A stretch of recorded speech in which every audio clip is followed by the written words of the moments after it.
What is up, everybody? Welcome on into another stream, another show. It is Monday, December 23rd. Christmas, just 2 days away. We got a good one for you today, man.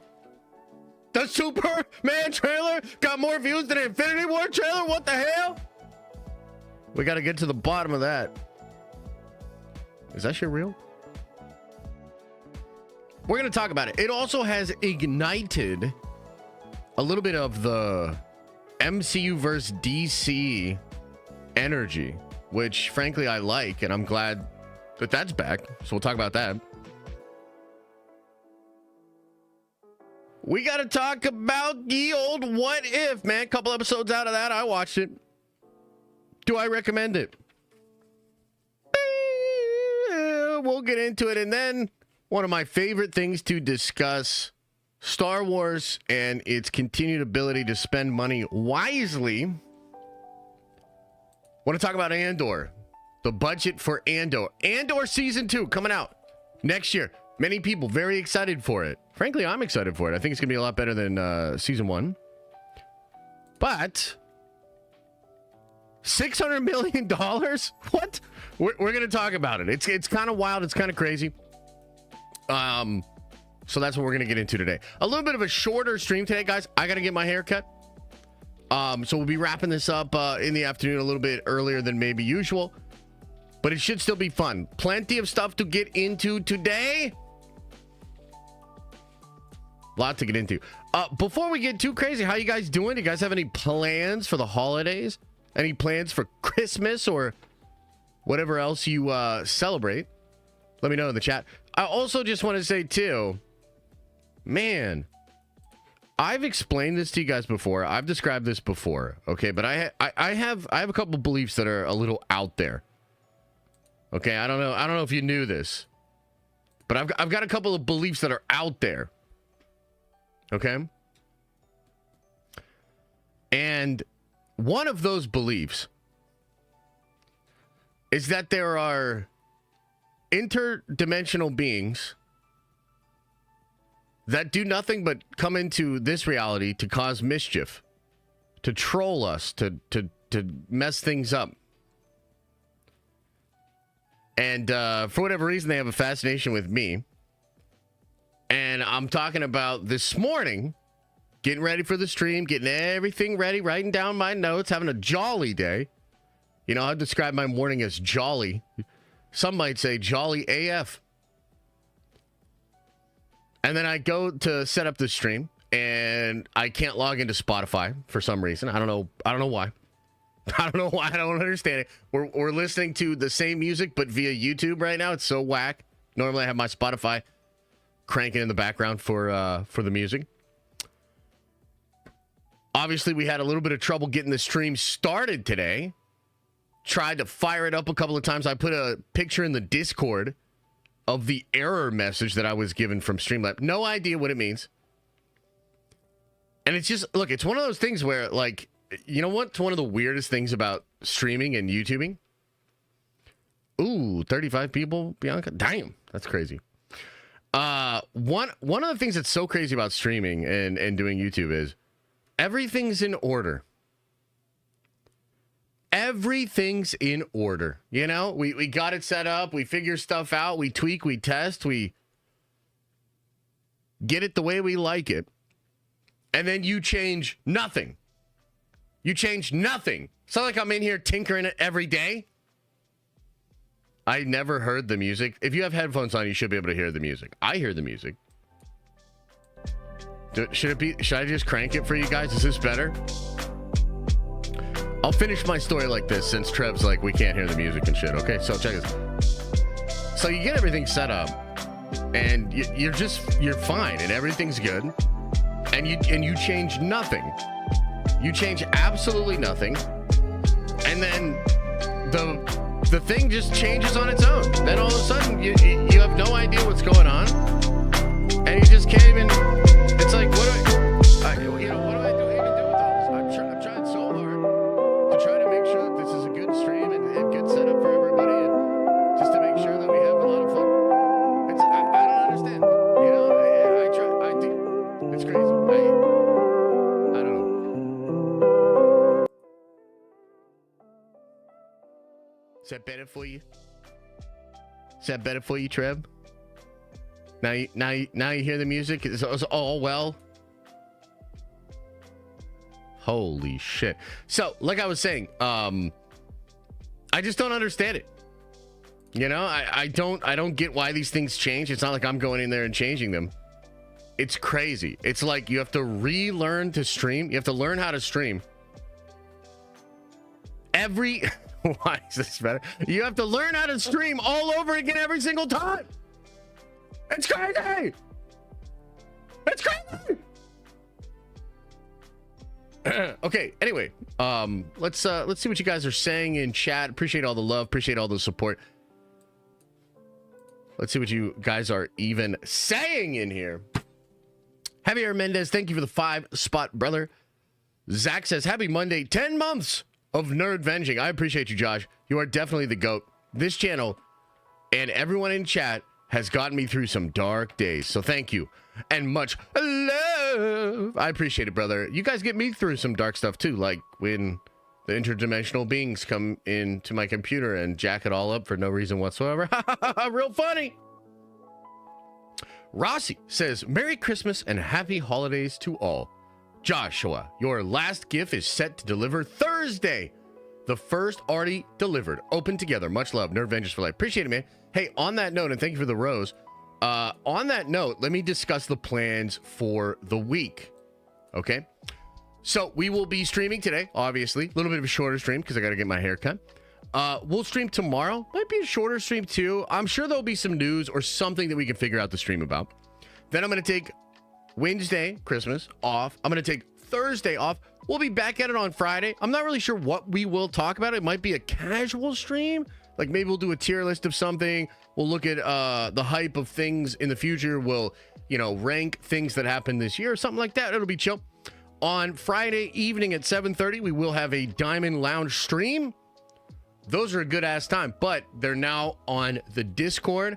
I'm looking forward to seeing your favorite gift, maybe some pictures of you and the fam and everything. You guys can share a lot of cool stuff with me on Friday evening. We'll have a Christmas or holiday themed Diamond Lounge. Maybe I'll have some spiked nog, as they say. So that's kind of the plan for the week. We'll take Wednesday and Thursday off. I've got a couple ideas for some cool videos to come out this week too, but it is kind of like the holidays, it's a little bit of a more chill time of the year. Can you talk about Skeleton Kids? What about it? What would you like me to talk about with Skeleton Kids? What do you want me to say? What do you want me to say about Skeleton Kids? What is it? What do you want me to say? Hey, Nerd of the Ring says, Merry Christmas, everyone. What is up, Matt? Hey, Matt, I gotta hit you up too, brother. I gotta hit you up because we gotta set up a meeting with you, me, and my manager. I was talking to him about the Warhammer podcast and stuff like that, and he's excited. We want to lay the groundwork out for what next year will look like. So I gotta hit you up. I gotta hit you up, brother. How about this? What if I asked you guys this question? Just talk about Warhammer already. It's what the people want. I know. Well, I mean, frankly, it's what I want, and I hope that it's what the people want, because we're gonna pivot. We're gonna pivot the shit out of this. You know what I mean? Here's a question for chat. Before we get into all the news topics today, let's have a little fun. What's the number one thing that you want for Christmas this year? Maybe you're asking Santa. Maybe you're asking the universe. What is the number one thing that you all want for Christmas this year? What is it? Rebranding to the Den of Warhammer in 2025? Oh, hell yeah. No thanks. Where's the escape hatch? What? Are you saying that towards Warhammer, Trev? KK fired. Super toxic. I respect it. Nothing? That's the most metal gift of all. Do you guys ever watch that show Metalocalypse? There's the one episode where it's the dude's birthday, and they give him the most metal gift of all. Like, we're giving you the most metal gift there is. Nothing. And then he gets all sad. For my hernia to go away? Okay. All right. Filling cabinets deep enough to put comic boxes in? Oh, okay. Yeah, that would be kind of cool. That'd be kind of lit, actually. Yeah, nothing. My old life back. Okay, chat, this is going off the rails pretty quickly here. I have now realized that maybe these kind of questions, which intersect with some of your actual life things, maybe not the best. Maybe not the best. Maybe, Josh oiled up underneath the Christmas tree. All right. Fantastic start to the holiday week over here. Finding out aliens are among us. Hell yeah. A baby or a new car? I'm working on the new car today. Nice. Very nice. Very nice. Amazing. Rossi says, why do you never look any better when you get a haircut? Son of a bitch! Rossi, what the hell? The hell kind of comment is that? C-Dub with the 10 spot says, congratulations to myself for winning Callisto's Fantasy Football League this year. Just know, all of 2025, the chat will have a champion in their ranks. Much love. C-Dub, congratulations. Congratulations, man. Congratulations. All right, what else we got in here? To keep cranking it? Oh my God. Josh to get a new hairline? Holy cow. 5 months free rent? Hey, that'd be kind of cool. Is that a thing? A good Star Wars movie. Hey, Matthew, love it. Love that energy, man. Love that energy. 9 ladies dancing. Okay, all right. Money to survive the upcoming apocalypse. Dark Angel. Okay, all right. There you go. There you go. Wait, what the hell? A Kevin Feige phone call telling me that Norrin Rad is entering into the MCU. Says Norrin Rad. Wow, yeah. That would be pretty good, huh? That would be pretty good. This is the first year I don't want any material things. I'd rather just find someone to love me as much as I love them. Just kidding. Gave up on that long ago. Oh, my God. You had me in the first half. You had me in the first half there. Big Titty Anime Figure says the figure frontier. That's my wife. And yeah, I think we'll be able to take care of that. Okay. All right. Okay. Holy. All right. We're going to end this segment of the show immediately. That was a lot of fun. Glad to know that your derangement extends past just shit posts about me. This is fantastic stuff. Unbelievable community. Okay. What do I want? Let me think about this. What do I want most? I mean, I think most of all, I want Athena to get here and be healthy and, you know, just everything's good. Nice, easy birth. She could be coming anytime. You know, Elisa has a doctor's appointment later today. I'm half expecting, because I have a meeting at 2, I'm half expecting that I get out of that meeting and I get a phone call from Athena. And she's like, hey, Dad, I'm here. That would be amazing. So that's maybe the first thing I want for Christmas. The second thing would be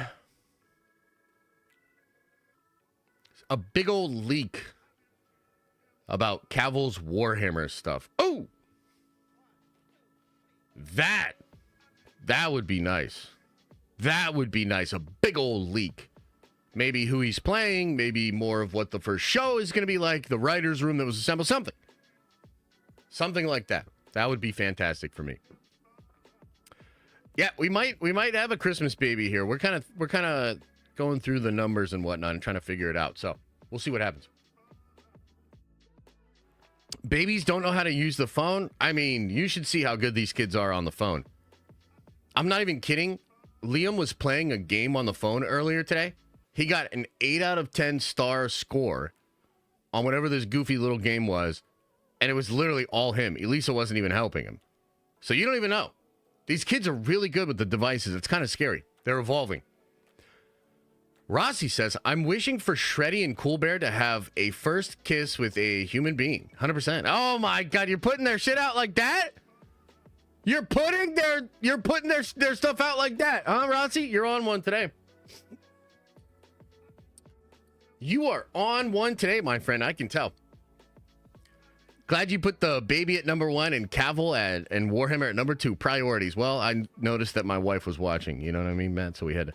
Philip Hatch says, Warhammer leak or FF trailer? Ooh, both would be so nice. Both would be so nice. I have a. We're gonna talk more about, because I made a bet with Brandon Davis. I want to talk about like DC versus Marvel, some interesting stuff, of course. But the heat is on, and I'm excited, man. Let's go, Fantastic Four. We'll explain more of it later. Josh hates the Kang Dynasty. What do you mean by that? What the Kang Dynasty doesn't exist? Why? I don't hate it. By the way, I saw some of the views that videos got when they were covering the Kang Dynasty leaks. You guys should have told me to cover that shit. Probably would have been a good video. Done real good views. Why didn't you tell me, chat? All right, anyway, never cover Superman content again. You'll get ratioed again. LMAO. Is that like a random person in chat, or is that my manager? I'm not sure. Speaking of that, let's talk about Superman. Speaking of that, let's talk about Superman. Okay. So we got it. We got to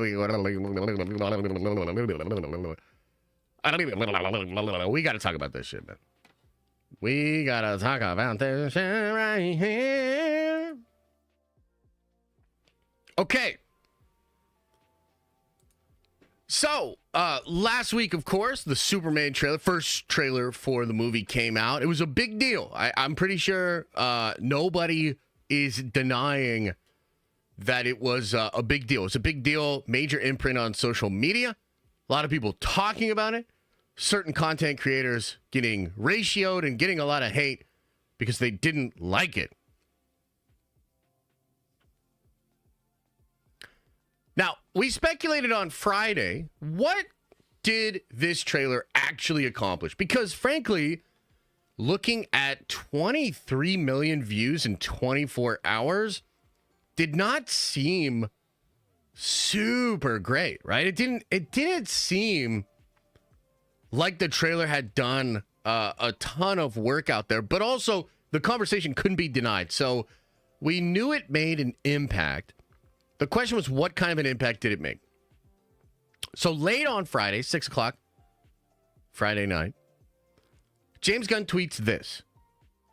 Crypto really did take us home. With over 250 million views and 1 million social posts, Superman is officially the most viewed and most talked about trailer in the history of both DC and Warner Bros. This is because of all of you. Thank you.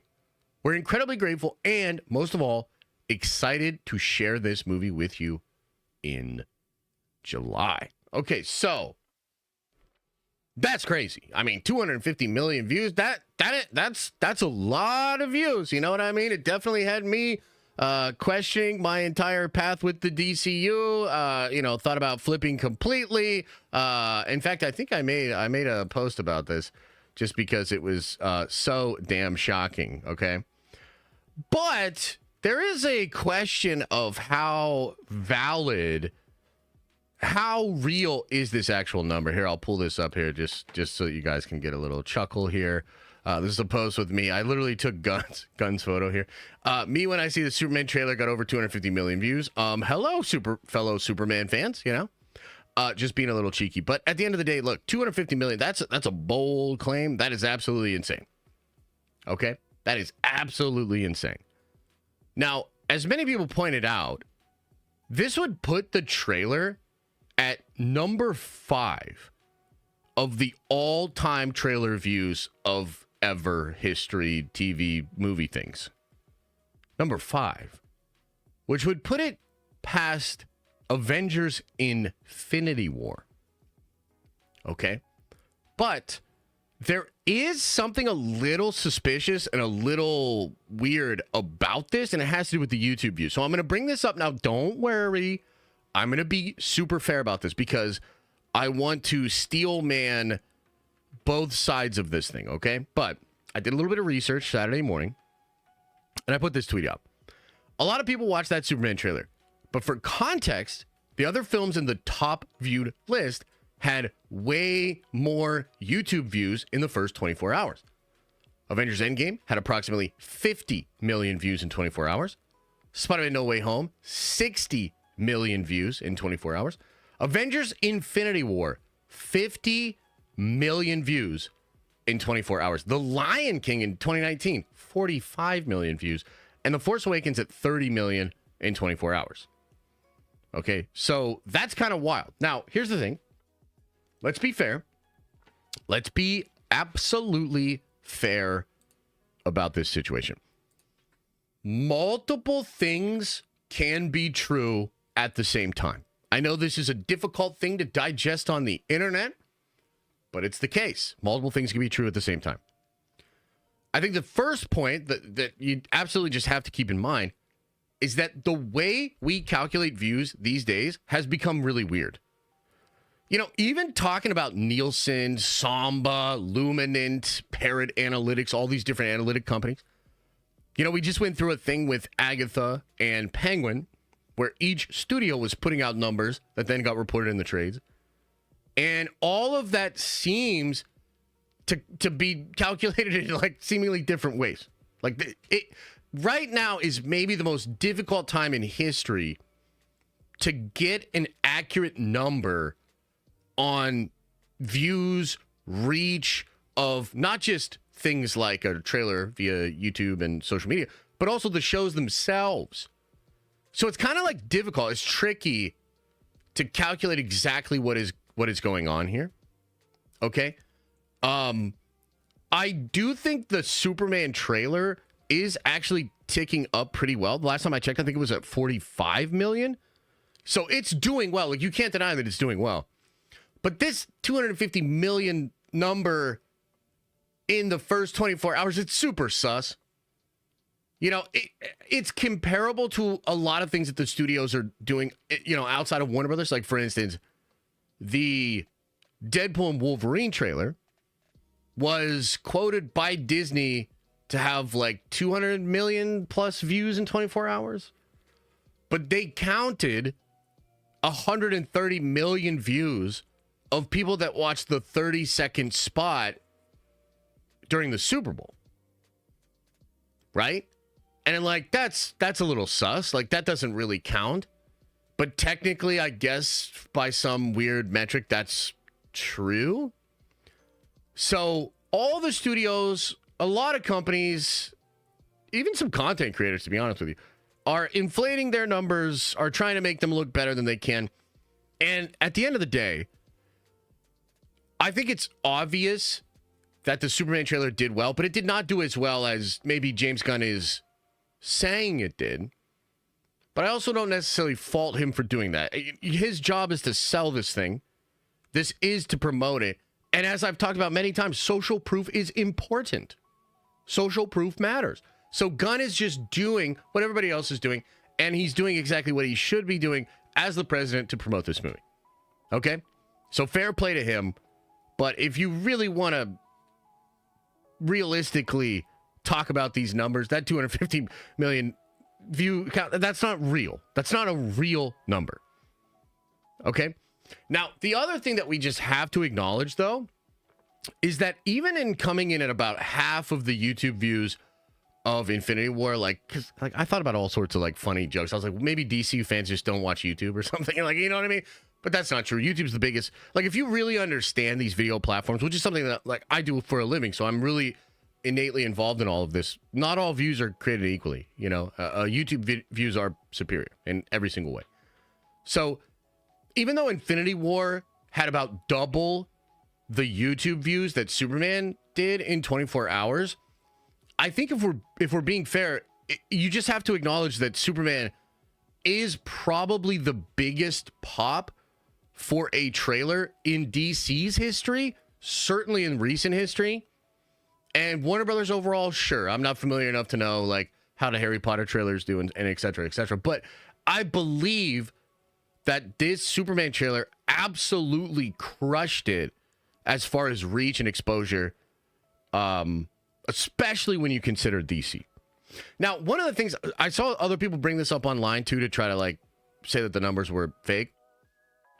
A lot of people were bringing up the fact that the trailer is being advertised, meaning you might watch a YouTube video, you might watch a Facebook video, you might watch something, and the trailer for Superman will literally pop up as a paid ad.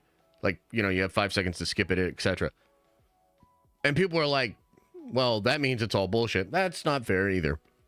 Infinity War did the same thing. Endgame did the same thing. I remember people telling me as we were doing videos and streams about Infinity War and Endgame that they got an ad that was the trailer before they even got into the stream. So that's just standard practices, okay? I think the most fair way to say it is that the Superman trailer had really great numbers for DC, for movies overall, but it's almost certainly not actually competing with a lot of those big Marvel movies that we're talking about in that top 10, top 5 group of movies. I think that's just fair. So certainly wanted to talk about that because, that's a bold claim by James Gunn, 250 million views. And the idea of that trailer being more watched in 24 hours than Infinity War, that's kind of wild, right? That's a wild story. And I'm not really buying it, but I will give them credit. I do think it is true when he says this is the most viewed and most talked about trailer in the history of both DC and Warner Brothers. And that's because of you. Thank you. I think that is true. So credit where credit is due. It's an amazing accomplishment. And it's what they needed. Now, I didn't like the trailer, right? But I acknowledge that it has made major waves, and I think that's part of what it's supposed to do. It's hard to say what the reaction to the trailer has been. We talked about this on Friday. It kind of seems like a 65-35, maybe a 70-30 split of positive versus negative towards the trailer. And they have 7 more months, I believe, to keep the hype up and to sort of sell people like myself that are, first of all, I'm going to see the movie, but will I champion the movie to normie friends? Will I try to get other people to check it out? Will I go watch it with my friends, family, etc.? How big of a deal is the Superman movie going to be for me personally? That's yet to be determined. That is going to be determined by the rest of the marketing material as we see more. Do I like it? Am I coming around to it? Etc., etc. So I think Warner Brothers marketing has a monumental Goliath-like task in front of them. They have to build off of this great imprint and continue to build hype for the next 6-7 months to get people excited for the movie. So just wanted to talk about that, clarify it, give you at least my take on what the data really is.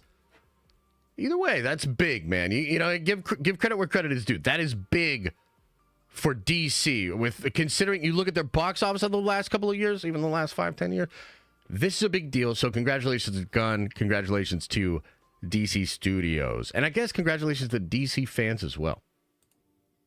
Now, speaking of DC, I think one thing that's kind of cool about the trailer and the impact that it made is that it has drawn out some DC fans in a way that I have not personally seen in some time. Okay? Back in the day, when Zack Snyder was doing his thing in the DCEU, there was a contingent of fans, especially after Man of Steel, you know, even after BVS. I mean, I feel like a lot of the support kind of falls off after BVS, but even still, there were people that really loved those movies and would go to bat in these sort of like Marvel versus DC conversations, right? And I remember that. You know, it's so funny because I was just talking to Rob, I think it was last week, and he was like besmirching Zack Snyder's good name. And one of the things I brought up to Rob was that we have a mutual friend named Victor. And Victor, I remember being in Chicago with Victor at C2E2. And this was 2019. And I remember debating with Victor the merits of Batman v Superman and DC and what they were doing versus what Marvel was doing. And I was saying, like, brother, they're not touching Marvel. This is, you know, dude, look at what the MCU is doing. Civil War was better than BVS. What are you guys doing over there? And then he's like, oh my God, Marvel's just all fluff and colors and DC's got the edge and DC's actually building stories and all this stuff. Great debate. Love that stuff. A passionate DC fan, a passionate Marvel fan going at it. You know, being able to have that kind of debate, it's good stuff, frankly. That hasn't happened in a long time because DC has been so shitty that even when Marvel was falling off, they were still miles ahead of anything DC was doing. The DC fans had to kind of keep their head down. They couldn't really come out and speak that shit. The Superman trailer has changed that. The Superman trailer has got a lot of DC fans out there talking, doing a lot of this. Little too hyped up about the Big Blue Boy Scout and his ability to combat against what Marvel is currently building. As one example of how this conversation has played out over social media, just yesterday, big news came out about Spider-Man 4. This came from Alex Perez, basically saying that Andrew Garfield and Tobey Maguire will have major roles in Spider-Man 4. Two sources told Alex this, bigger roles than they even had in No Way Home. And in response to this, I saw somebody like Soups, Matt Ramos, and he had posted something like July 11th, 2025, Superman, almost saying that the antithesis of Marvel multiverse slop, or the antidote for Marvel brain rot, is coming on July 11th in the form of this emo bitch ass got whooped up on the first scene of the trailer, Superman. I saw others with a similar response, a similar energy. And I got a little excited. I like this. And in the spirit of this competition, in this idea of the distinguished competition versus the House of Ideas, I made an offer to one Brandon Davis of Phase Hero. Brandon was tweeting about Superman and the 3 MCU movies that are going to come out next year.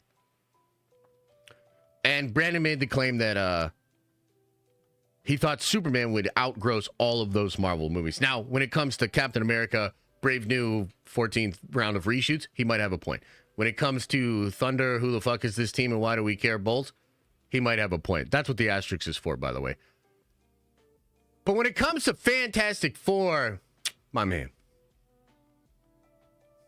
be reasonable. Be reasonable.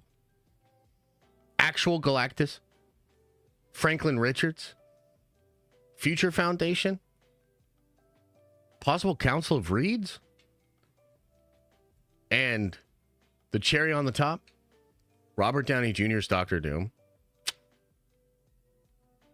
I just don't think Superman can compete. So I made an offer to Brennan. I said, I'll bet you 500 American dollars that the Fantastic Four movie outgrosses Superman. And I'm happy to report that Brandon has accepted the bet. The terms are total global box office for the entire theatrical run.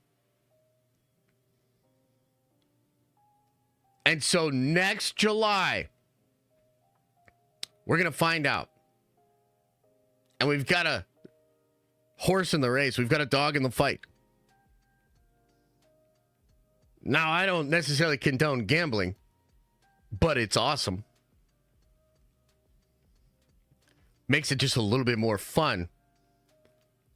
And I genuinely love the idea of like DC versus Marvel. And like, look, I really am trying to give props here because, you know, say one thing about this trailer and for what James has done. They would have never said this shit for, I mean, pick your DC movie over the past 5 to 6 years. You know what I'm saying? That never in a million years would people have been so bold as to think James Gunn could go spin off a cinematic universe on his own and it would be able to compete with what Marvel Studios has done, right? So I like this. I think it's super fun. And so I think that is a testament to the reach of the Superman trailer. And perhaps to take it further, there is a group of fans out there that, look, Marvel has gotten so big and Marvel has gotten so bloated and inflated in certain ways that there are a lot of holes. There's a lot of things you can point at Marvel and be like, I don't like this isn't working, blah, blah, blah, blah, blah. And we're about to talk about some of that because we're going to talk about what if. Marvel's got issues, of course. I think some fans have been so dissatisfied with Marvel that they really are looking for something different. And I think Superman does represent, in many ways, different than the MCU. I think James Gunn is leaning into that.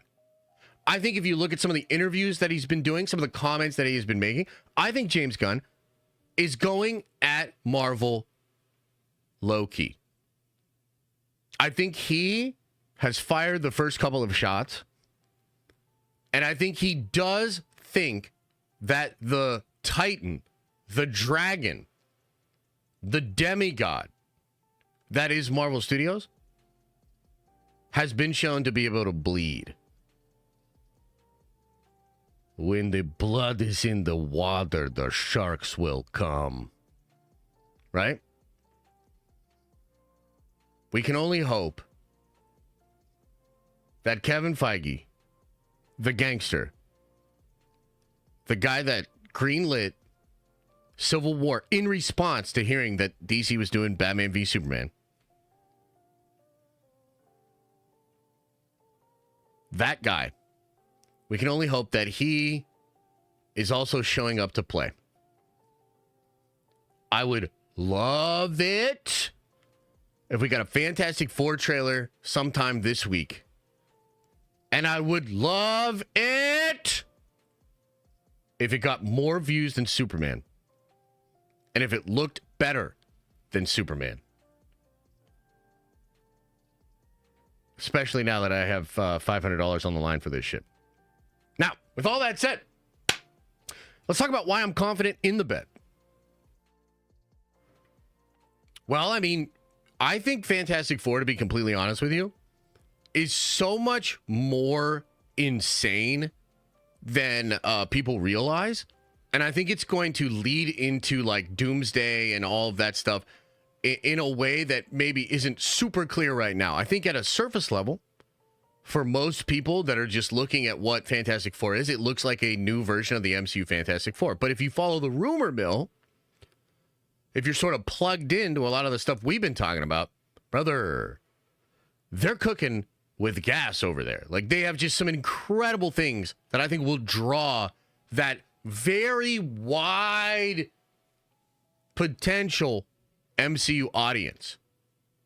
You know what I mean? Last year was a terrible year for Marvel Studios because it was capped by two bombs. The Marvels and Quantumania, right? Quantumania a little bit better as far as financially, but pretty bad. In the middle of that, James Gunn himself was able to create a Marvel movie that almost got to $1 billion. It almost got to $900 million. I think it's like eight something. Okay, great accomplishment. But remember, the opening weekend for Guardians 3 was actually a disappointment. It came in under expectations, but then it actually did great numbers overall, and it had great, really strong word of mouth. Credit to Gunn, but also credit to what Marvel has built over 10 years. Because even though people decided that Quantumania wasn't it, even though people really decided that the Marvels wasn't it, there's a whole bunch of people still making that decision on each and every Marvel movie.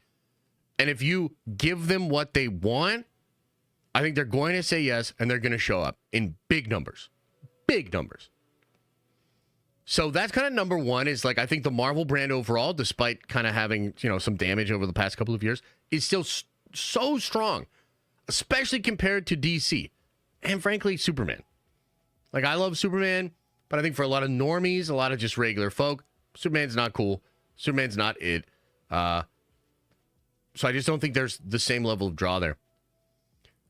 I think the rumors are going to go crazy for the Fantastic Four, similar to the way that they went crazy for No Way Home, Deadpool and Wolverine, and Multiverse of Madness. I think just like Deadpool and Wolverine, Marvel Studios is going to use San Diego Comic-Con as a way to bolster the attention around that film, get more rumors and hype and speculation out there, and just really, really crush.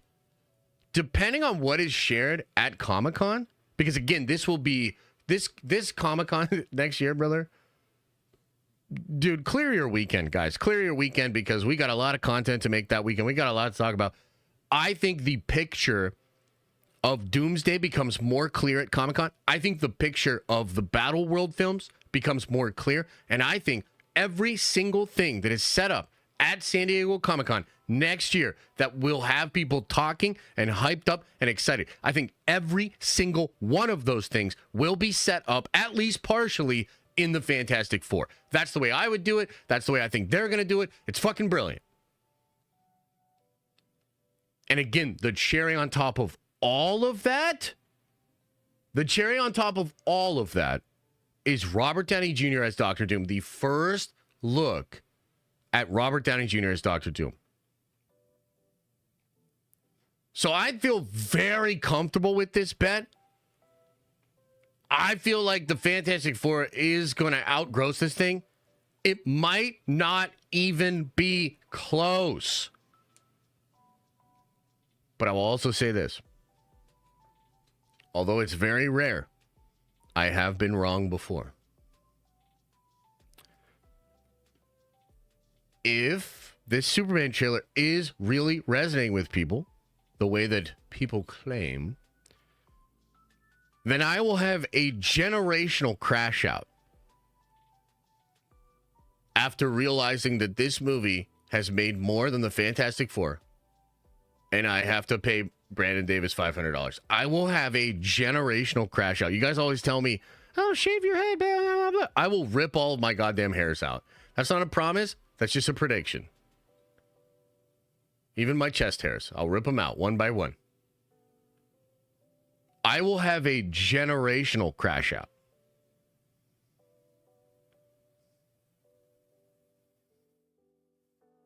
Which will, of course, add to the fun of the whole situation. So, ladies and gentlemen, I just wanted to talk about how this Superman trailer has brought back DC versus Marvel discourse.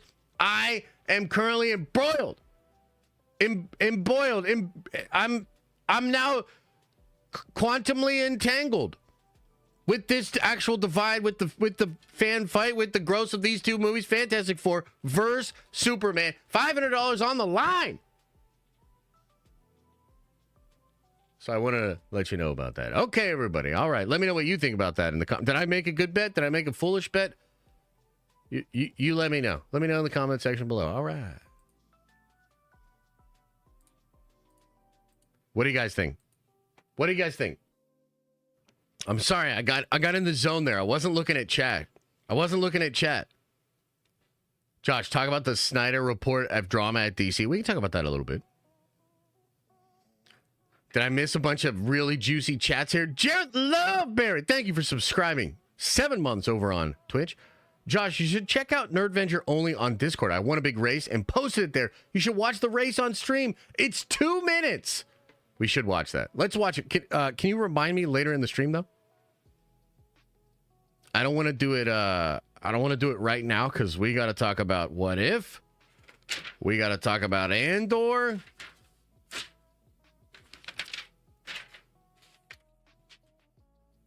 But please remind me, brother. We can watch that later on in the stream.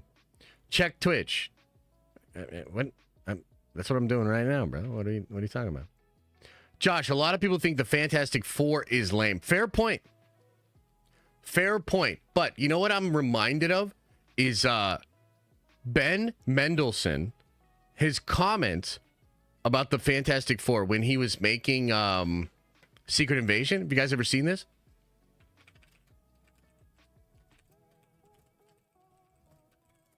Let me see if I can find this here. Oh, it's a great quote.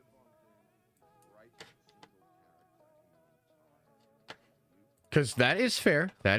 But check this out. Backstory that we could understand and that gives context both in the Dr. Doom. Victor Von Doom is the greatest single character in the entire MCU, bar none. He's the first character to ever have a substantive backstory that we could understand and that gives context both in the old traditional Cold War minor state kind of idea and also as someone who really got disfigured, got his family taken from him, and then takes all that, takes his skill, has the wounds, has to wear the mask and continues on to do what he does. The Fantastic Four suck, right? They suck, full stop. They're sort of like Marvel's first attempt to make a group, and they suck, right? That's why the X-Men rule and Fantastic Four suck. However, the Fantastic Four birthed the Skrulls and they birthed Dr. Doom. So while they suck, they also gave rise to the greatest two villain groups and single villain ever. Now, you can keep anyone else. Give me Dr. Doom against anyone because Victor suffers and you will now suffer. Yeah. So point being, and the reason I bring that up is I think the Fantastic Four do have this reputation, which, by the way, we did a deep dive on the Fantastic Four, and there was one YouTuber we watched, I forget who it was, but they were so mad that people feel this way about the Fantastic Four. They took us on this whole journey and did this like hour-long video to try to explain how cool the Fantastic Four are. And I think if you're a real big comic book fan, you get it a little bit more than normies. But yeah, I mean, to the normies, sure, Fantastic Four is lame.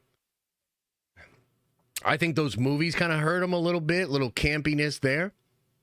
But what Ben Mendelsohn brings up here is really interesting because the Fantastic Four have the Skrull, they have Dr. Doom, they have Galactus. And those are not lame. People love those characters. And I think just the draw of Galactus itself would probably be huge. If you're a big-time sweaty nerd, Franklin Richards is enough of a draw just to go see it. But then the fact that you're going to get your first look at RDJ's Doctor Doom, that is going to that's going to be undeniable. You know what I mean? That's going to be one of those undeniable things. So I think I got this one in the bag, but we'll see. We shall see. Ooh, a new poster for the Fantastic Four just dropped. All right, these look good. Little nostalgic little posters here. Here, we can take a peek at this. These look cool. This is what they're going for, is this kind of like nostalgic vibe, which is kind of interesting because it almost feels, and we got to see what they're actually cooking, right? But it almost feels like this movie is attempting to be more, I don't want to say conservative in the political sense. I want to say conservative in like the vibes sense. It's like very traditional, very family oriented. I mean, it feels like a hug from like the 60s, simpler times, etc., etc. It feels like they're going with that vibe. It feels like Superman's kind of going with that vibe a little bit too. So in some ways, they kind of tonally seem to have a conflict there. I think the difference, though, is the Fantastic Four is cooking something so bananas. Like, it's so crazy. And I think Superman might just be cooking a little bit more of a traditional Superman and the world, they don't fit together. Superman's traditional, the world's moved on to corporate heroes and corporate structures and, you know, media and all these different things. So I almost feel like the movies are both presenting a similar theme, but the Fantastic Four is, in my opinion, really going to flip it on its head with what they might be cooking. But yeah, pretty cool. Pretty cool. All right, should we talk a little bit about What If? Here's a question for the chat. Have you all watched any of the episodes of What If? Did you even know that What If was out? 2 episodes out so far. You guys watching them?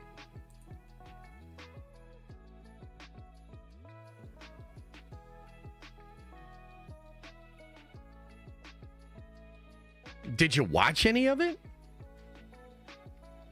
I watched both episodes this morning.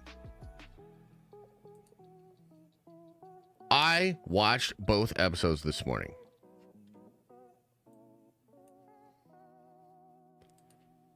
I guess, you know, look, after watching both episodes, I would describe What If Season 3 so far as fine.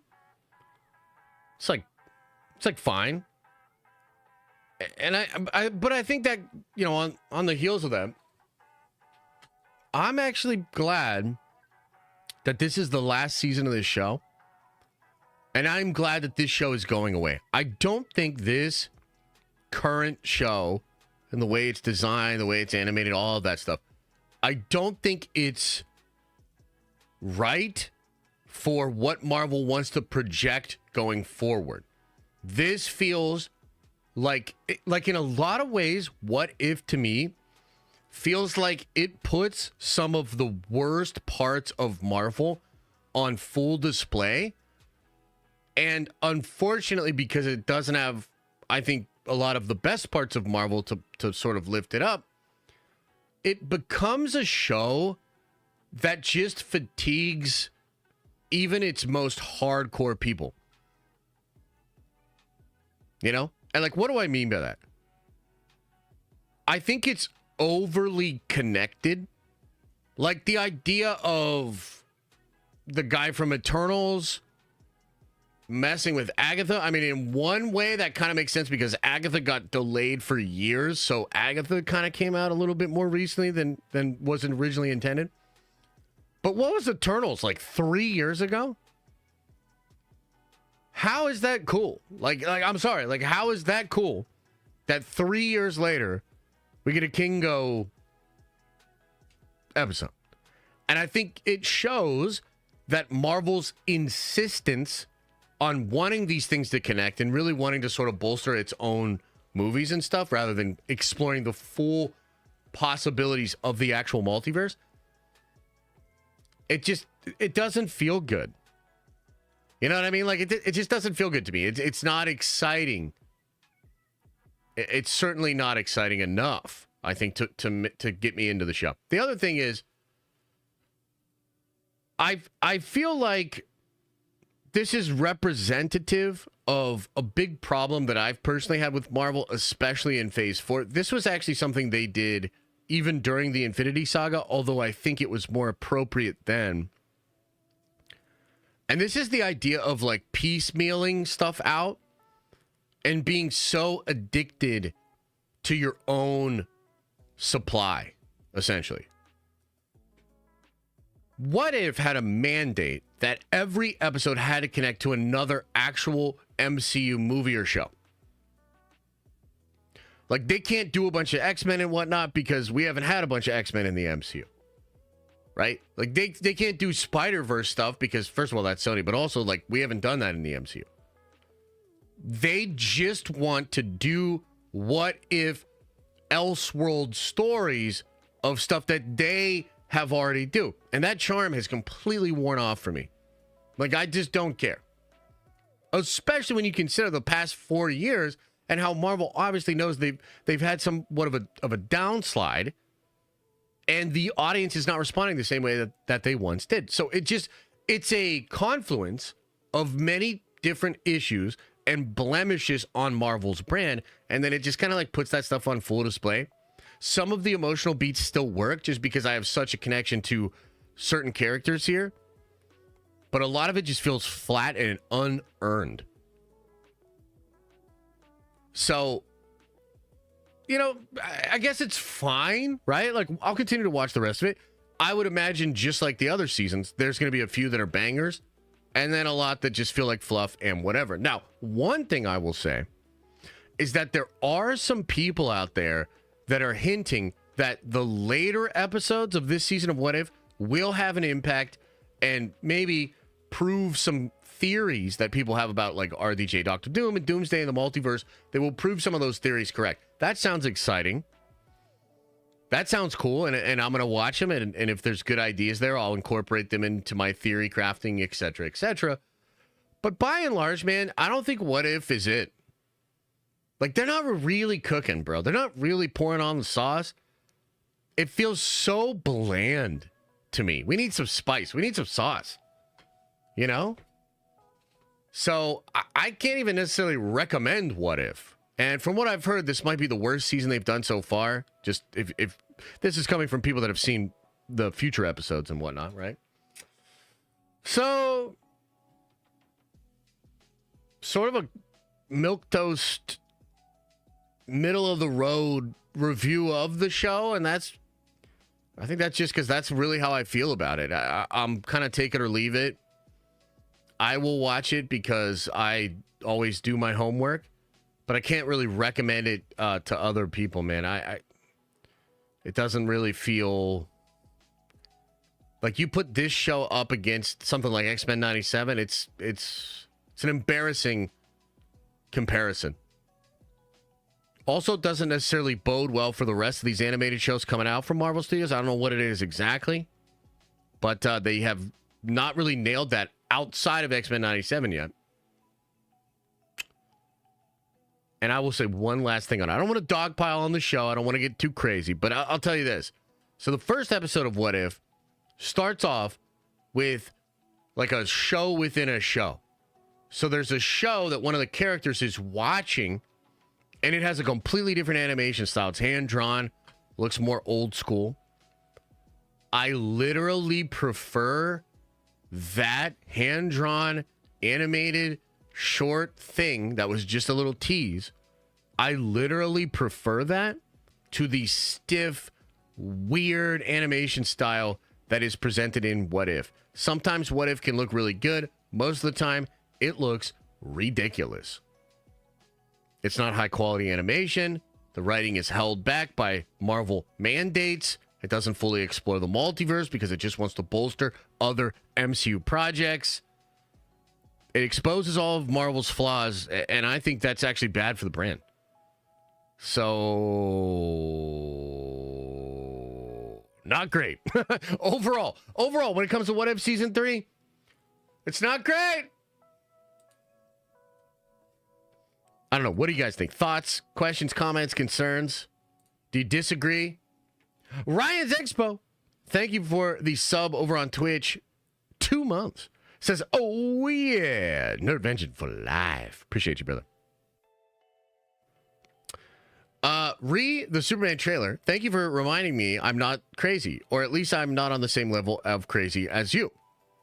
which I'll take. Merry Christmas to you, Elisa, Liam, and Athena. Thank you so much. Not everybody can be as crazy as me and still function. You know, that'd probably be tough. The Fantastic Four posters were fan art. Is that true? Is that true? I'm pretty skeptic of everything, really, but also of chat. I mean, you guys, chat, let's be real. Like, y'all, like, come on, man. It's not good. Yeah, I don't know if it's great. I think this is official stuff, guys. I think other people are sharing it as though it is a official stuff. They look like fan art. Well, that could be true. Yeah. That could be true. What about what if? What if we had a conversation about what if? Or is it not even worth that? Your crazy matches my crazy. Hey, there you go. Every episode of What If should be a different style. Ooh, that brother. You're speaking my language. Similar to Spider-Verse, that would be fire. Makes me so mad they didn't go that route. Even Star Wars Visions did that. Yeah, that's true. Rare Star Wars W. Yeah. Yeah. But, you know, with everything else that's currently going on, and look, man, I'm hoping we don't have to have this exact conversation many times next year. But it feels like they're definitely cooking with certain things, and some of this stuff is just past its expiration date. We need to just get it out there. You know, Feige essentially said, these shows just all happen to be ready. Which, to me, I mean, look, I think the calculus there is like, I think Kevin's like a stand-up, upright guy. In some ways, he's like the opposite of your David Zaslavs out there. I think he really cares about people. I think he really tries to back people, support his people, etc. I would have canceled a lot of this shit. You know, I mean, personally, maybe I'm a little bit more Zaslav. I don't know. But, yeah, I don't think these shows with the middling quality are actually helping Marvel at all. But I think he just feels that they can weather that storm. You know what I mean? Like, they can just put this stuff out there. Maybe it doesn't all hit, but they're not exactly going to lose anything big from it. And they can still get everybody excited about the really cool stuff, you know? So that's basically where we're at. I like that this is the last season of this thing. Like, I don't want to do this anymore. And I think resources would be better spent elsewhere. What If show had interesting episodes? I think so. I think particularly if you look at season 1, the finale, the last 2 episodes of that show, that season, were pretty good, actually. Pretty good. Did you see that Sonic 3 made over 60 million this weekend, while Mufasa only made 35? And that with Sonic not being worldwide yet till the 25th? Wow. Okay, I didn't know the worldwide part, but I did know the Sonic thing. You know what's really funny about that? That adds it an extra element of incompetence on Disney's part. Apparently, they had a scheduled tweet that came out, and the scheduled tweet was about how Mufasa was the biggest movie of the weekend. And that shit actually went out. And then people were clowning on them, of course. But for some reason, they like didn't delete the tweet at first. They were just arguing with people in the comments and then deleting comments and stuff. And it's like, I don't know about all that. I don't know about all that, brother.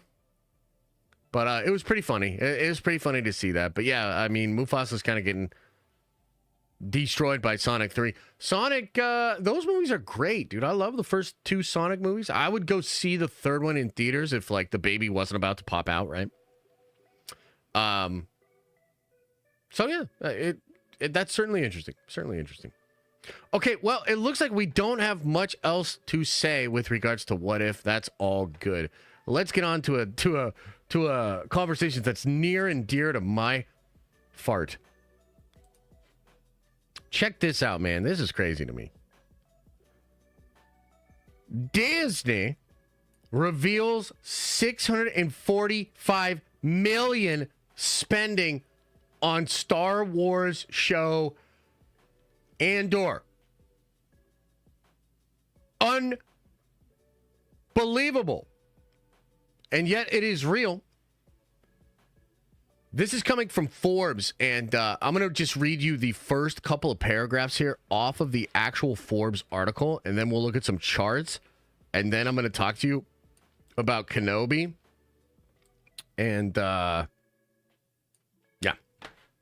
Okay, so check this out here. Says, Disney reveals $645 million spending on Andor. Disney has revealed that the cost of making Star Wars streaming show Andor has surged to $645 million after it spent a record $290.9 million last year on filming its second season, which will debut in April 2025. It is the highest ever annual spending on a Star Wars production disclosed in Disney's public filings. I'm gonna read that again. It is the highest ever annual spending on a Star Wars production disclosed in Disney's public filings. The staggering sum eclipses the $280.7 million spent on Star Wars The Last Jedi over the almost 11-month period of March 16, 2019. Likewise, it is higher than the $243.8 million cost of The Force Awakens, Disney's debut entry into the sci-fi saga during a year ending November 15, 2016. Now, I'm not super great at math. I'm not a scientist here, but I'm pretty sure it eclipses even adding both of those two figures together.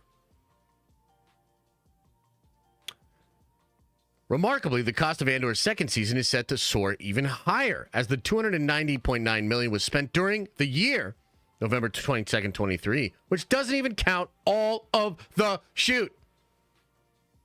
Filming began in November of 2022, but then was suspended in summer of 2023 due to the SAG-AFTRA strikes. It resumed in January of this year and wrapped the following month, though this was far from the end of the story. Now, Forbes goes on to talk about a lot of interesting things in this article, some movie math, some kind of, weird stuff like that. Like, I'll pull some of it up here. This is sort of how they spent money on Andor. Looks like $7 million in 2019, probably like, pre-production type of stuff. $63 million in the period that ended in 2020. They had a filing here in 2020, and then $204 million in the year of 2021, and then $85 more million in the year of 2022, and then $290 million the following year. Okay, so it's spread out over years, but this is how you get to $645 million spent on Andor since 2019. Pretty wild stuff. This kind of interesting stuff here. This comes from the company's actual filings here. So the total rev from studio here, $511 million. Miscellaneous income of like almost $4 million. The cost, I thought this was kind of wild. Out of that $600 million, only $72 million of it goes to wages and salaries. That's pretty wild. Social Security and pension costs, another $9 million. So I guess you could put those together. Production cost, $563 million. Administrative expenses, $137,000. That gets your total cost to $644.9. Pre-tax loss, that is minus $129 million. Tax credit, net profit, $107,000. Again, I don't even know what all of this means, but I think if you read the entire Forbes article, what they're trying to talk about is like how Hollywood accounting works a little bit here and how they can basically turn spending $640 million on a show that was so poorly viewed, they had to put it on ABC and Hulu and basically beg people to watch it. Right? So a little bit of like Hollywood goobly glob there as far as like how all of that works. But here's the deal, man. Here's the deal. Why does this even matter? I mean, I guess on the one hand it matters because it seems like Kathleen Kennedy hates Disney. I mean, that's the only way I can explain a lot of these decisions that have been made over the past couple of years. Why you would spend this much money on a show that is a spin-off of a spin-off in which the main character dies. It just defies all logic and reason. It doesn't really make a lot of sense. Okay? I know that some of you guys like Andor, which I still don't fully get because I think it's not Star Wars. But even if you like Andor, how does it make sense to make 2 seasons of a show and spend even more in the second season when you realize the viewership is that low? You're talking about a budget bigger than The Force Awakens and The Last Jedi combined. Combined. So I think it just shows that, like I don't know what's going on with Lucasfilm. Up until The Acolyte got canceled, it seemed like reality was not a thing over there. That they didn't actually have to, like, make money and that they could maybe lose infinite money. And it didn't matter. So that's like the first thing is like, you know, I think the reason Forbes is bringing this up is that they're basically saying like, this is crazy.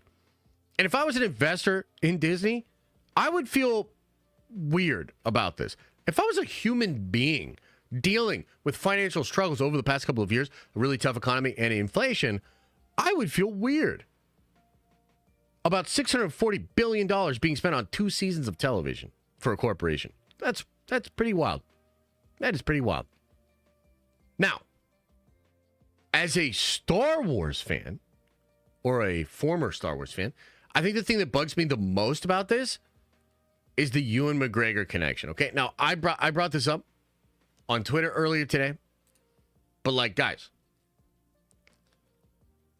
the person that should be most upset about these numbers is Ewan McGregor. Ewan McGregor was courted to return as Obi-Wan. He loves that character. He loved coming back to that role. And Disney literally spent 1/6 of the budget that they did on Andor on his show. $90 million was the total budget of the Kenobi show. $90 million.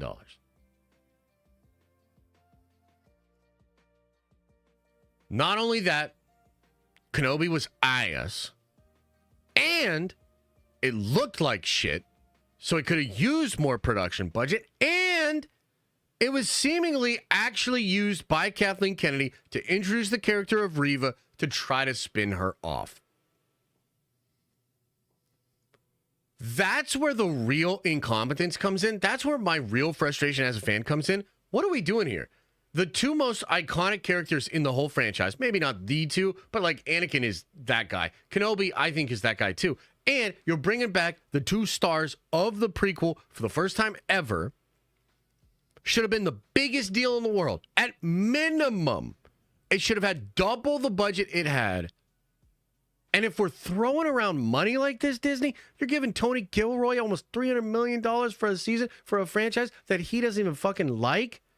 I think you can give a little bit more money to Ewan McGregor and to Hayden Christensen for the Kenobi show. Like, that is so ridiculous. I don't understand it. And then they wonder why the Star Wars fandom is so divided and fractured, right? You spent a pittance on the show that should have been the biggest show, which, by the way, do you want to know the fucking numbers of Kenobi? If you look at the numbers of the Kenobi show, you can look them on Nielsen charts. You can look at them all. Like they're pretty well documented. They are so much bigger. The biggest show ever to date that Star Wars had. The biggest premiere to date that they had. Why? Because it's those characters. It all went downhill from there. You're going to take the biggest characters, the biggest platform, the most views you will ever have, and you're going to deliver a sixth of the budget. It all fell apart after that because the vast majority of those people that checked out Kenobi didn't even finish the show, let alone watch the next one or the next one or the next one. You can look at the numbers. You can look at the numbers. It all started with Kenobi. That was the straw that broke the camel's back, and then we watched it try to drag itself across the desert for the next 2 years. Every single Star Wars show after that had a decline in viewership over the one that came before. Except maybe Ahsoka, which pops up after Andor because Andor had such low numbers. Even Mando Season 3 saw a 30% reduction in its initial episode viewership as compared to Season 2. That's the actual one that people liked. Like, they fucked it up so bad that even the hit show got a 30% reduction. So this story is really not so much about Andor. I'm actually really interested in this next. And first of all, I want to see what $300 million looks like. I've also heard the second season of Andor will be much more Star Wars-y because they realize that's probably something you should do with a Star Wars show because nobody watched the first season. So I'm excited about Andor Season 2. I'm still going to check it out. I'm not going to try to say this is all Tony's fault or this is all Andor's fault. No, this is Kathleen Kennedy's fault. And the real story here is not about Andor. It's about the incompetence of the president of Lucasfilm for the past 5 years, a person that doesn't seemingly have to face reality in any way, shape, or form, and the biggest fumble of all time in using a fraction of the money that was used on Andor, a spinoff of a spinoff that has a character that is dead. They used a fraction of the budget that they did for that show on a show with the two biggest characters in Star Wars, a true chance to turn the brand around. That's really what the story's about. I kind of can't believe this is real, but again, it is Kathleen Kennedy and it is Lucasfilm. So I can believe that this is real. When will it end? When does this nightmare stop? I have no idea.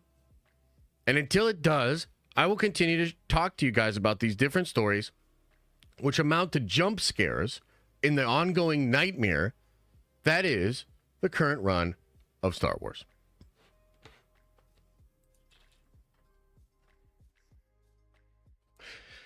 Any other thoughts, comments, questions, concerns when it comes to this Andor budget story? Can you even believe it? Can you even believe it? Evil Diner 666, thank you for 12 months on Prime. 12 months, whoop! Andor is not Star Wars, and the worst thing that happened to the brand next to the Acolyte and sequels. Dune Prophecy was a nice surprise, by the way. Yeah, I actually liked Dune Prophecy, especially the finale. It was pretty good. Appreciate the support, man. Andor is the most well-produced Star Wars show. Not many dumb inconsistencies, but it's just so boring, and the vibe is not anywhere near Star Wars. Not many people care about a dead side character in a spinoff. Yeah, that's something George would say, too. For sure. Yep. Yep. Yep, yep, yep, yep, yep, yep, yep, yep, yep. Yep, yep, yep, yep, yep, yep, yep, yep, yep. What sort of absurd money laundering is happening at this corrupt company for this to be possible? I mean, sure, I think there is something to that, and I think Hollywood accounting is whack. I think what it really is the studios just kind of tricking people into making it seem like they're not making money on this stuff. Like, there's a great video that Adam shared in chat a couple of weeks ago. And it's like it's called something like I made a fake Hollywood movie to expose Hollywood accounting or something like that. And it's fascinating. Did you know that sometimes studios will do a loan to themselves at like 30-40% interest? And then that is included in the cost, which makes the profit way less so that they don't have to pay people. That's just one example. Like, it's pretty messed up. It's pretty crazy. It's pretty twisted. The Hollywood accounting, I mean, it's been a thing. It's been a thing for a long time. But I'm not really like a Hollywood conspiracy channel. I'm a Star Wars fan. I'm just sitting up here like $640 million for Andor, $90 million for Kenobi. That's crazy. That's more of what I want to focus on. That, I think, is the gripe that I feel comfortable bringing up. I think it's something that a lot of fans can understand and get behind. It's whack, dude. Doesn't make any sense. Doesn't make any sense.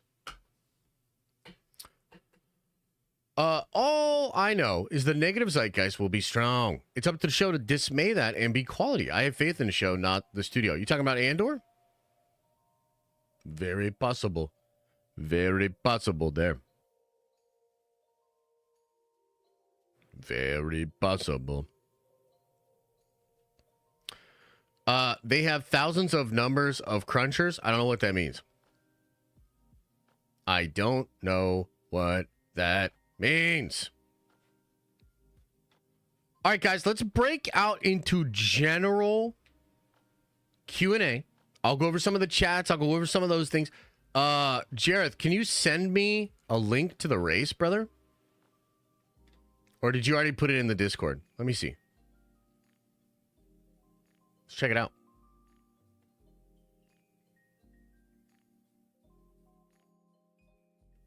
I don't see the race anywhere. If you send it to me, man, I'll pull it up. We can watch it. 2 minutes, and you won the race. Let's go. Dude, I remember when you ran, or you raced the Kentucky Derby. Was that like last year or a couple of years ago? Man, I remember that was super fun. And watching you do the race, I was with a bunch of buddies, and I was like, yo, that guy's a nerd Avenger. This is crazy. It was super fun, man. Super fun.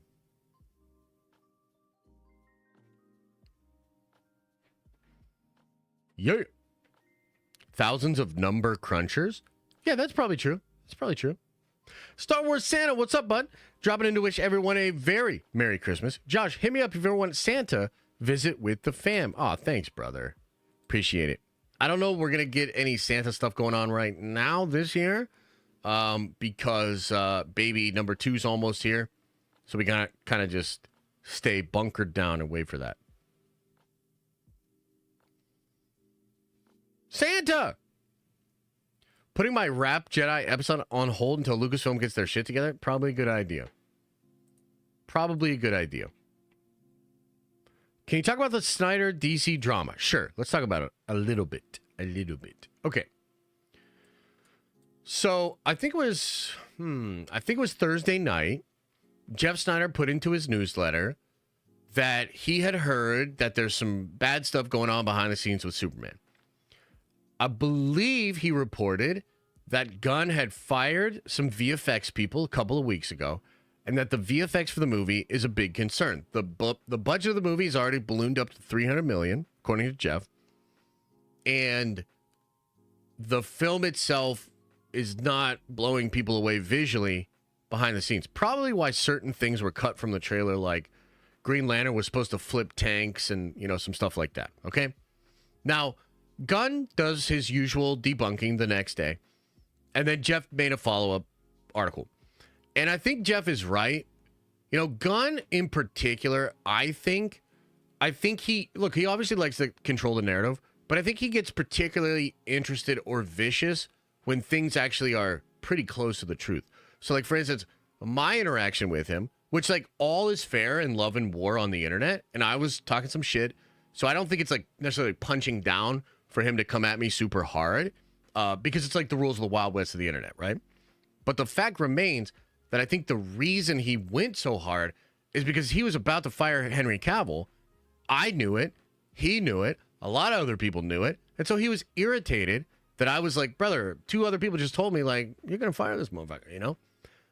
And I think with Jeff, there's likely a truth to what Jeff is saying. That is why Gunn feels the need to debunk it and, you know, sort of say other things to change the narrative. I mean, it's tough because I don't think the Superman trailer looks good. A lot of you guys do, though.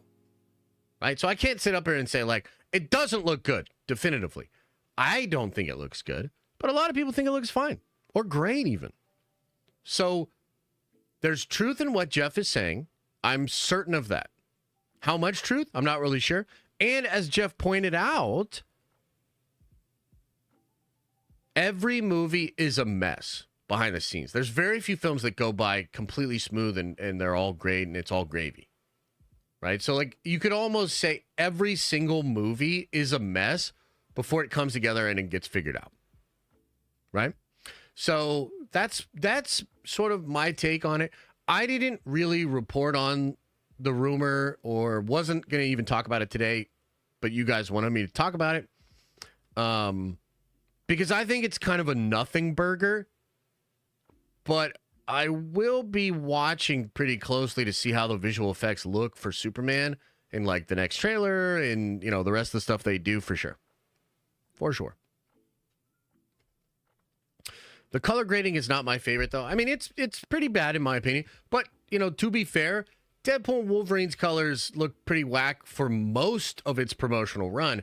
It wasn't until a couple of weeks before where I noticed, I was like, oh my God, they fixed the color grading? This is crazy.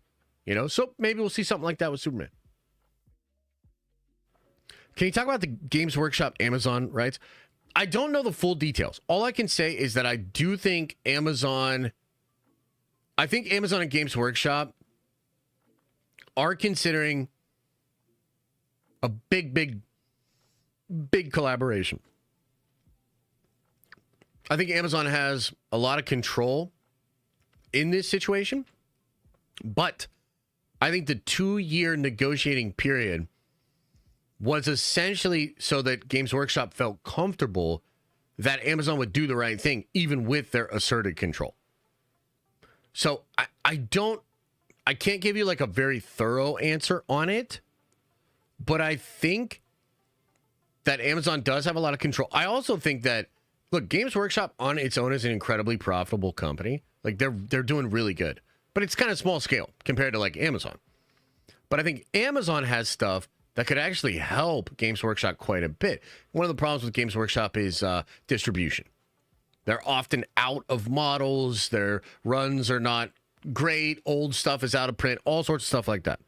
So I think Amazon could help them on the model side of things. And then, of course, with like the production of the media stuff, that could be helpful and useful as well. I'm curious about Warhammer. What is it? Warhammer is a science fiction franchise IP or universe. It's set in the year 40,000. That's why it's called Warhammer 40K. There are other versions of it, facets of it, like a Warhammer Fantasy, Old World Warhammer. You know, it's a big timeline. But it's essentially like a grimdark science fiction IP. And there's this really great channel called Warhammer Explained that did a great video that explains all of the lore in a very simple way. So I recommend that channel and go check out the video. Okay, thank you, Callisto. Thank you, Callisto. Whoa, what? All right, let me get this pulled up. Uh-oh, gotta pause it. Hang on now. All right, guys, let's watch this race. Let's watch Jareth Nerdvenger win this race. And then hang on, let me pause that. Drops back to last. Built broke sharp. From the rail for Jareth Ludbury, it's built to just leans. Magnitude, who's close up as they enter the first turn. Chris's Revenge in the 3-path. Admiral Dennis in the blue with the white star. After stumbling at the start, Rendered Judgment holds the rail. Admiral Dennis now trails at the 6.5. The leader here, and a very easy lead attained by Built for Jareth Ludbury. So Built is out in front. Leads the tracking. Magnitude with the white Nice. cap. Chris's Revenge, nearest the inside, rendered judgment under the hands of Luis Saez. Admiral Dennis remains last to the 5. The opening quarter for Built, 24.64 seconds. Built left alone for the run to the half-mile pole as Magnitude stays near there with the front runner for Jose Ortiz. Is he going to catch him? Hernandez Jr., rendered judgment is a ground. Jareth, you're just in the lead the whole goddamn time? Revenge remains in 4th, and Admiral Dennis trails 5 Damn. lengths from leader to last. And it's still Built with Magnitude, who's been right there with Built, who clocked a half mile in 49.23 seconds, just inside 3 furlongs to go. It's been Jareth, in this moment, like, are you allowed to like back fist that guy? Like, that's right there, like it's like a Mario Kart kind of thing, just like bam, clothesline him, and then I think you got this one, bud. Smooth sailing indeed for Built. Built leads toward the quarter pole from Magnitude as Admiral Dennis is now coming up with a bit on the outside. Rendered judgment straightens away in 4th. Chris's Revenge is last. These 2-year-olds head for home here at the fairgrounds after 3 quarters for Built in 1:13.77 seconds, and Built has built it up a big lead. Coming down toward the final 16th, and Built has the kick. Woo! Magnitude chased Built throughout. Rendered judgment is 3rd. Look at that. And Built just steamed away from them in the gun runner. Won by 7. Magnitude was 2nd. Rendered judgment 3rd. Just built different. Admiral Dennis. Hey, no wonder you gifted so many members the other day, man. Nice. Killing it, dude. Crushed them basically the whole way. That's great stuff. Now, are you allowed to like kind of back fist them there, throw an elbow? Could it be a little bit like Obi-Wan and Anakin in Revenge of the Sith, and you both stand up on the horses and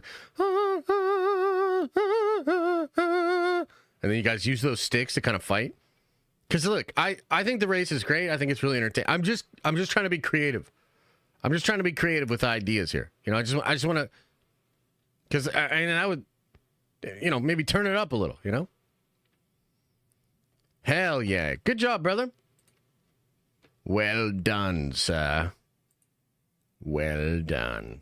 Throw those banana peels. Love it, brother. And Chris's Revenge. That's a big win, huh? Big win. Appreciate you showing us, man. See, you know, Nerd Vengers, man, worldwide, they're everywhere. And wherever we go, W's. W's in the chat for Jareth Loveberry. Let's go. Hell yeah. Love to see it. Okay, let me catch up on some of these chats here.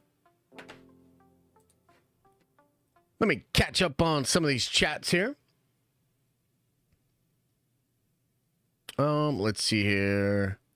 Warhammer Leak or FF trailer? Yeah, I don't know. Both would be great, brother. Appreciate you, Philip. Cool Bear says, Josh, Rossi is being mean again. Ban him. I mean, you know, he's just being a wild boy. You just gotta let these wild boys be wild. Purple Funk says, 3 years in this amazing community. It's my B-day today.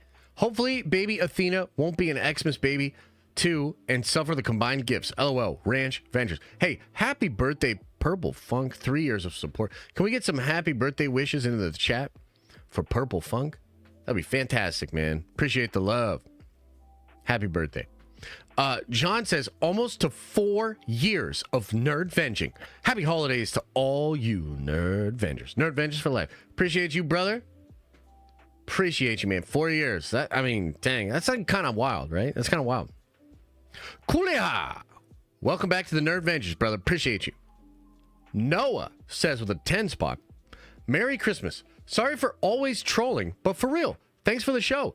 It keeps me sane at work at nights. Hashtag Nerd Vengers. Look, part of this gig is being the punching bag a little bit. Okay? It's a weird thing, right? You watch some of these guys, like you watch Tim the Tatman, even Kai. You know, it's sort of hard to explain this to people, but like even Kai, when he gets clowned on, or he had the whole thing with Taya where she was like, but we friends though, and stuff like that. Part of being a streamer is like your life becomes a little bit of the show. It's the sitcom. So even the situation with Gunn is just a arc of a prior season that keeps being brought up, essentially. And I think great streamers understand this. They don't really get down with it. I've been on the other side too. And whenever I get into a chat, I always just want to go hard on the stream. I don't know what it is. I don't know what it is about it, but you come into a chat room and you just want to be super toxic. You want to call Tim the Tatman fat. You want to say that Nadeshot can't play fucking Marvel Rivals for save his life. Like that, it's just a part of it. It's a part of the gig. And I get it. Thank you. Braden says, since there is obvious interest in the DC brand for the first time in a while, do you see yourself breaking down the Easter eggs in the trailer and creating more Superman content moving forward? So I've thought about this. I don't really have an answer for you. I mean, I think the main answer is probably not. Probably not. Because I think, look, I think at the end of the day, could I make content that's a little bit more like what we do with Marvel for DC? I think I could. Would my heart really be in it? I don't know. So, I don't know. I mean, I guess for you guys, like, what do you think? Would you want me to? Because I thought about some videos, like, I was thinking about doing a video of, like, who beat up Superman? And kind of go through all the rumors, go through the characters in the trailer, talk about these corporate created superhero teams. I mean, and then eventually get to the point that it's Ultraman, and that's who beat up Superman. But, like, maybe explaining a little bit of, like, what... Because I think the trailer might give a false impression that this Superman is like young and he's kind of a bitch and he's not really that powerful. I don't think so. I actually think he's really powerful. You just have to understand Superman a little bit to like know what I think he's trying to do. You know what I mean? Here, we'll put it to the polls. We'll put it to the polls because I can do my best and try to be professional and cover it in a positive way. Should I cover Superman like I do the MCU? Let me know. Part of me thinks, okay, that could be fun. That could be cool. Part of me also thinks, like, maybe I just leave it alone and do other things. Like, I'm really interested in Warhammer. I'm very passionate about that. I'd like to cover more superhero stuff this year, like Invincible and The Boys.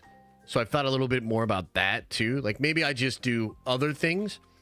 But yeah, we'll see. We'll see what you guys think. We can give it a shot. I mean, look, I'm feeling chill about it. I just like really didn't like the trailer, and you know, as I spoke to on Friday, like I have ADHD, so I get sort of hyper fixated on things. I mean, half the time I don't even like Marvel, but I love Marvel. You know what I mean? I just get hyper fixated on things I don't like. I want it to be perfect. You know? Yeah. You have to be authentic. Being fake doesn't sell. That's true. But like, for instance, one of the things because I was working on like a script of this, right? And like, I could break down who beat up Superman and also be kind of cheeky about it. And I thought about like using the edit of him wheezing over and over again in a funny way where like I'm kind of talking shit a little bit, but also being very informative and whatnot. But ultimately, I have not made a decision on this. I don't really know. Okay, let's keep going though. C-Dub says, I watched the extended Superman trailer yesterday before Sonic 3 and it looked better. Everyone in the theaters reacted with, whoa, that looks awesome. Okay, nice. That's great. On that note, there are a few scenes that are in the theatrical version of the trailer that are not in the one that's online. So that's kind of cool. It's also possible it just looks better on the screen. That's cool. And there's also a new Brave New World trailer, which also is different than the one that's out there online. So I don't know if this is a thing where they're going to start cutting trailers specifically for the theaters that are like different and potentially better. That's kind of interesting, right? Cheesy McSqueezy says, for the Superman Fantastic Four conversation, the first Fantastic Four made $330 million worldwide. The second one made $289. The third film made 167. Oh, yeah, the Drake one. I was like, what are you talking about? Superman as a brand has with casuals has advantage. I could see how you could feel that way. I bet that's part of the calculus that Brandon is thinking of. I think that's totally possible. I don't feel that way, but yeah, we could see. You could see casual audiences being like, what do you mean Fantastic Four? Like those other shitty movies? Like maybe. Maybe. Andoril, thanks for the 10 spot. Says, Merry Christmas, brother. It's my 30th today. Whoa, another birthday? Happy birthday to you. Been watching for years. Dig your style and how your mind works. MCU Great Again 2025. Stoked to join the Discord and get in the wacky Anunnaki talk. Spiritual realm popping off. Hell yeah, brother. Appreciate you. Yeah, we'll definitely get into some alien talk this Friday during the Diamond Lounge. I mean, these drones and everything, it's wild, right? So we'll definitely get there. We'll talk about it. Also, one of the people I like in the space had a super embarrassing meltdown. Way worse than my crash out about the Superman trailer. So we'll talk about that too, because it's kind of sad. Joshua says, all I want for Christmas is a blue-eyed beauty to keep me warm, but I know it won't happen. P.S. Josh oiled up underneath the tree has me reeling. Hey, don't sell yourself short, man. Maybe you'll have a Christmas miracle arrive. And also, yeah, Josh oiled up. Yeah. That's just crazy. They're wild over here. Kaylin says, F4 will do a Billy. Superman, 600, 700 million max. I can see Superman. I can see them both doing a Billy, but I think people underestimate how much Fantastic Four is going to do. And I think people also underestimate RDJ and that draw. I think that thing's like 1.5, 1.6. And I think Superman would cap out at like 1.2. That's kind of my prediction. But it's also possible Superman flounders. It's really hard to say. It's really hard to say. But I think even if you're giving Superman, like if they both operate at or above expectations, I still give the edge to the Fantastic Four. Rossi says, if Cap 4 is terrible, how much can that affect Fantastic Four? It certainly can affect it, but it will also affect Superman. That's something I don't think people realize. Like, Sony is not just hurting Marvel movies. Sony's Craven potentially hurts Superman. Because, frankly, most moms and grandpas don't even know the fucking difference, bro. They don't know that Superman and Batman are in one universe and Captain America, and they don't even know that. So to them, they just go to the theaters and have a bad experience at a comic book movie, or they hear about how bad it is, and it just affects the way they think about the next one. Vagabond of Light says, I showed my mom the Superman trailer, and she told me I was adopted. Wait, what? The trailer, and she was disappointed in David Cornstarch's jawline. She said, that's not my Superman. Oh, wow. Oh, wow. Wow. Lady Boner says, just wait till the Blade trailer comes out. It'll shut up the DC fans once again. Hey, don't say that, lady. I know what you're saying. I know what you're trying there. Fan Off the Black says, let me say this in a language you'll understand. Superman is the emperor of man, and Fantastic Four is Horus. He's left the Great Vortex to save humanity. Sorry. I'm trying to process this. I don't know if I like it. What? I don't know if I like what you're saying here. I mean, I like that you're saying Warhammer. Superman, the Emperor of Man? Fantastic Four is Horus? I don't like that. David Saunders, what's up, brother? Says, I showed my wife the Superman trailer, and she said, this is making me irrationally mad. Really? Wow. I mean, look, it's interesting to get these anecdotal pieces here.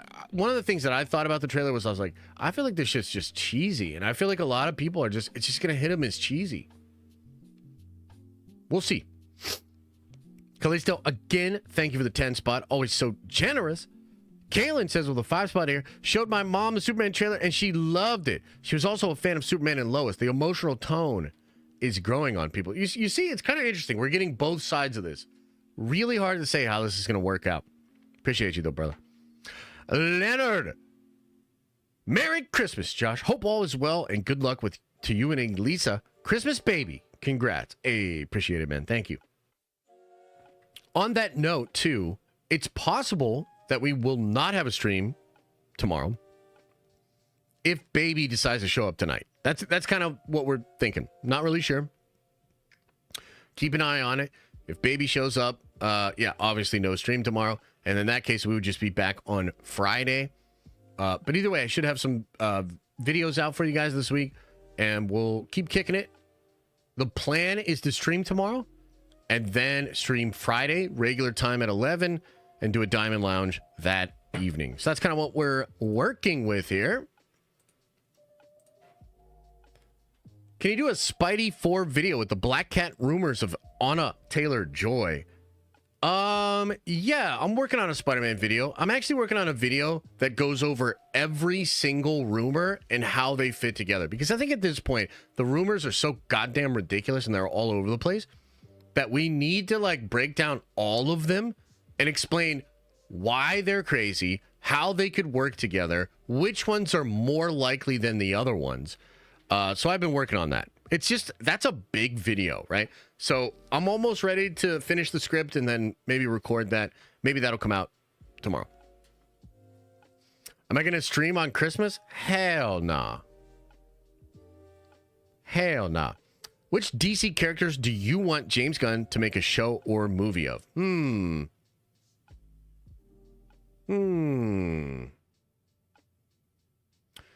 I want Ra's al Ghul, Damian Wayne, League of Assassins. I think that would be sick. Potentially some stuff, maybe Brave and Bold if they're cooking that. Who else? Who else? You know what I like?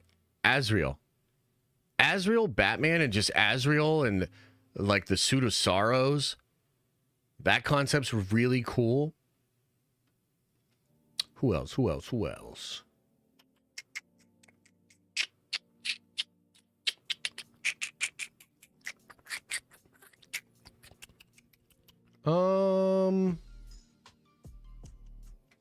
I mean, Deathstroke, but that's, you know, kind of common answer.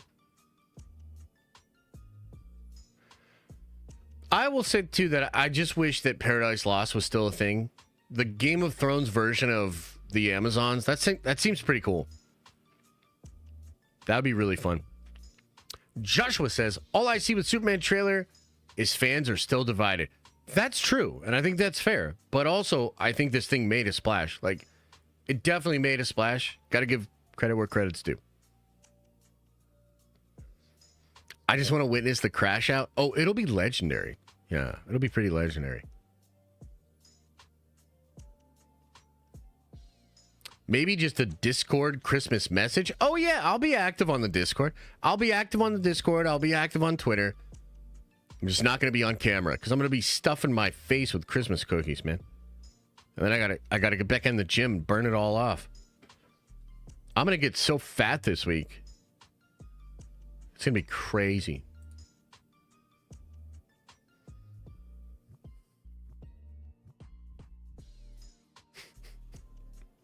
This guy made a separate CCP account. You know, I respect the effort here, bro. I respect the effort.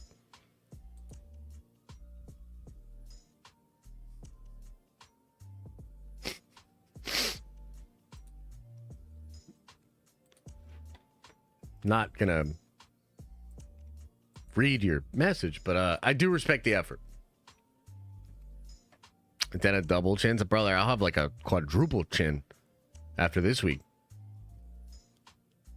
Does Christmas week count as a cheat week? It does. It does. It technically does. Okay, everybody. Hey, I appreciate y'all. Thank you for being here. I will see you tomorrow unless baby arrives. I've got to get on out of here. I got a haircut, and then I've got a meeting. Batman White Knight and a sequel would be right pickings for adaptation into a movie. That's true. I like that story a lot. I think that stuff's cool. I appreciate y'all. Thank you for being here. Thank you for the love. Thank you for the support. Video streams throughout the week. We'll take a break Wednesday and Thursday. We'll be back at it on Friday. Okay? Hope you were entertained. Hope you were edumacated. And, as I always say, I hope you are having an awesome and a nerdy day. And I'll see you in the next video.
Is everybody gone?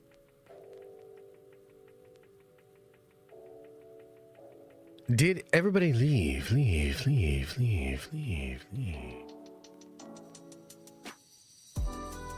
Oh, happy holidays to you. What a lovely time of year. So much to reflect on.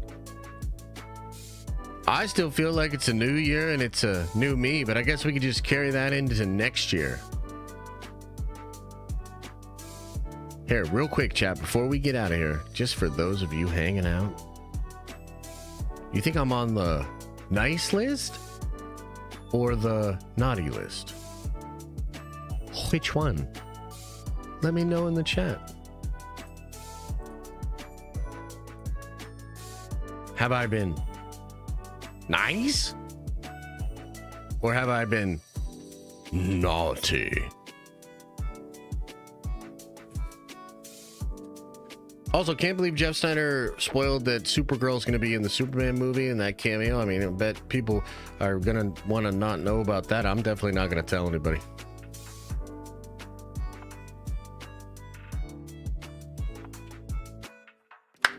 Woo! Oh, hell yeah. Appreciate you. Appreciate you. Much love. Oh, did that put me on the naughty list there? Oh, no. Oh, no. All right, y'all. Peace out. Remember, hey, Rossi, thanks again, bud. Remember, open up your third eye and wash the coal out of that stinky bum hole.